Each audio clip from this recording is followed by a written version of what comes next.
రవి ప్రకాష్ సిలికానాంధ్ర ఆసుపత్రి Kuchipudi super speciality వైద్య సేవలు పూర్తిగా ఉచితం. 10 నిమిషాల క్రితము మన పవన్ కళ్యాణ్ గారిని కలవడం జరిగింది. ఆయన్ని అన్నా అని సంబోధిస్తే ఆయన సార్ అని మాట్లాడుతున్నాడు. నేను సార్ ఏందన్నా నీ తమ్ముడిని అని చెప్పి మాట్లాడి దగ్గరగా ఆయన ఆప్యాయంగా మాట్లాడడం జరిగింది. నిజంగానే very very very humble, simple, a gentlemen. Really we are lucky.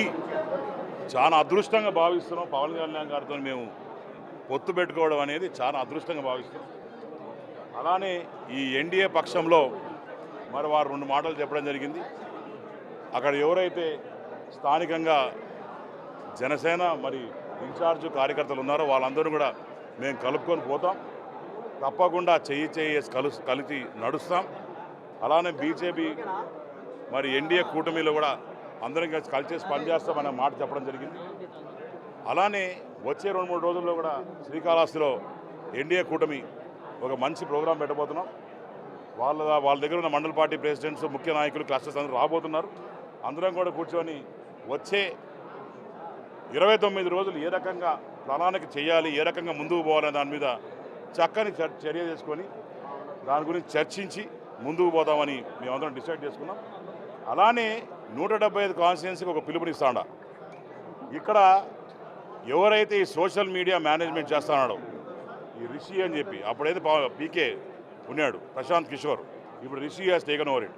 So వీళ్ళకి ఎంత ఈ చీప్ టాక్టిక్స్ ఏంటంటే ఈ ముగ్గురికి తగ్గు పెట్టాలా.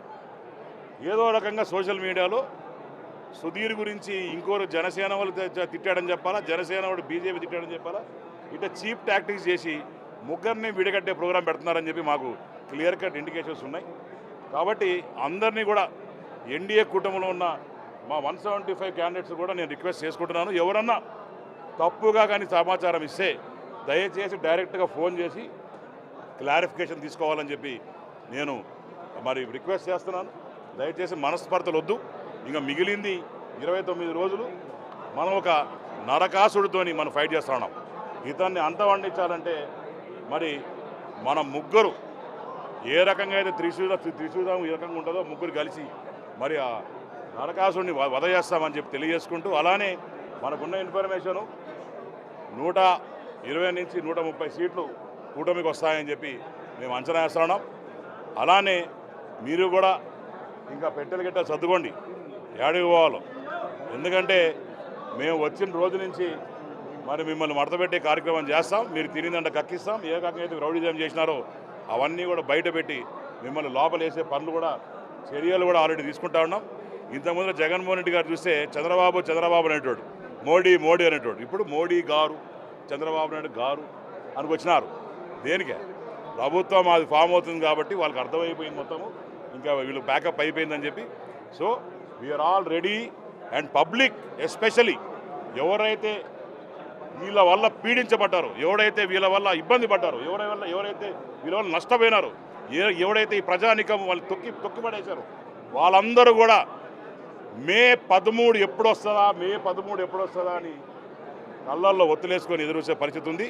మే 13 రోజు పెద్ద ఎత్తున మరి వచ్చి బూతుల కాడ మరి ఎన్డీఏ కూటమిని సపోర్ట్ చేస్తూ మరి బ్రహ్మాండంగా ఓట్ చేసి వాళ్ళు మమ్మల్ని గెలిపిస్తారు అని చెప్పి మాకంతా ఆశగా ఉండి confirmed we're going to win. తప్పకుండా ఇది ఓవర్ కాన్ఫిడెంట్గా తీసుకోకుండా కష్టపడి పనిచేస్తాం. ఆఖరి రోజు వరకు మేము నెత్తురు బొట్టు పెట్టి పనిచేసి కష్టపడతామని చెప్పి తెలియజేస్తాం. Thank you. ఇప్పుడు వాళ్ళ పార్టీ అభ్యర్థి కాబట్టి అందరినీ సాయం చేయమన్నాడు, చేస్తామని చెప్పి. ఎందుకంటే బాబు గారు జైల్లో ఉన్న రోజు బయట వచ్చి ఆయన చెప్పినప్పటి నుంచి కూడా బాబు గారికి ఎంత ఇంపార్టెన్స్ ఉందో ఈయన కూడా అంతే ఇంపార్టెన్స్ ఇస్తున్నామని చెప్పాం మేము కూడా. సో మీరు అంత రిక్వెస్ట్ చేయాల్సిన అవసరం లేదు సార్, మీరంటే కూడా మాకు అదే గౌరవం ఉంది, మీరేం చెప్పినా మీరు చేయడానికి సిద్ధంగా ఉన్నామని చెప్పేసి వచ్చాం అంతే. మేమంతా చెప్పిన మాట ఒకటే. ఇప్పుడు మీరు వచ్చినట్టే ఆయన కూడా మా బాస్ కూడా వచ్చి ఒక్కసారి మమ్మల్ని అందరినీ మాట్లాడించుంటే ఇది వచ్చుండేవి కాదు, డిఫరెన్స్ వచ్చుండేవి కాదు. ఆయన రానందువల్ల కొంచెం డిఫరెన్స్లు వచ్చాయి. కానీ ఇప్పుడు అందరూ సర్దుకునేసారు, ఇలాంటి ఇబ్బంది లేదు, అందరూ పనిచేస్తారు. మీరు అంత రిక్వెస్ట్ చేయాల్సిన అవసరం లేదు. పార్టీ బాగా జరుగుతుంది, ఖచ్చితంగా విన్ అవుతామని కూడా చెప్పేయచ్చు. అంటే ప్రచారంలో మీరు ఎప్పటి నుంచి పాల్గొంటారండి? చేస్తాం ఎప్పటి నుంచి అటెండ్ అవుతారు మీరు ప్రచారంలో? ఇంకా రాల టైం ఉంది కదా, ఇంకా ఇంత టైం ఎందుకంటే ఆ పక్క ఉండే వాళ్ళు చాలా చిన్న క్యాండిడేట్లు, నథింగ్. ఇప్పటి నుంచి స్టార్ట్ చేస్తే అంత పెద్ద క్యాండిడేట్లు కాదు వాళ్ళు, మాకు ఒక వారం రోజులు లేపేస్తాం వాళ్ళని, నథింగ్. వాళ్ళు చిటికేసి లేపుతాం వాళ్ళని. లోపల క్యాండిడేట్ని గెలిపించడం మాత్రమే మీటింగ్. ఆయన చాలా ప్లీజింగ్గా, ప్లీజ్ అండి నా మాట వినండి, పొత్తులో భాగంగా ఇవ్వాల్సి వచ్చింది, అభ్యర్థిని గెలిపించండి, ఇదే జరిగింది. లోపల ఒక్కొక్కరికి సపరేట్గా మాట్లాడారు, అందరినీ అభ్యర్థించారు, అందరూ ఏకగ్రీవంగా అందరం పనిచేస్తామని చెప్పారు. అభ్యర్థుల మార్పు అలాంటివి ఏం ఒక్క మాట కూడా మాట్లాడలేదు. ఆరణగురి గారి గురించి మాట్లాడారు, శ్రీనివాసుల గురించి, ఆయన్నే గెలిపించమని చెప్పారు, ఆయనకి అందరం పనిచేస్తాం. అంటే ఇప్పుడు వారం 10 ఇప్పుడు నెలగా ఆయన ప్రచారం చేస్తూ ఉన్నారు. టీడీపీ క్యాడర్ ఇన్ని రోజులు పోలేదని ఒక అపవాదం ఉంది, దాని మీద తెలుసుకండి, ప్రతి నియోజకవర్గంలో ఆశావులు ఉంటారు, రావు, కొన్ని రోజులు అలుగుతారు, తర్వాత తప్పదు, వెళ్లాల్సి వస్తుంది, పార్టీ కోసం పనిచేయాలి, చేస్తాం, ఆయన గెలిపిస్తాం. మరిన్ని వీడియోస్ కోసం ఛానల్ ని సబ్స్క్రైబ్ చేయండి, లేటెస్ట్ అప్డేట్స్ కోసం వాట్సాప్ ఛానల్ ని ఫాలో చేయండి అండ్ లింక్ డిస్క్రిప్షన్ లో ఉంది.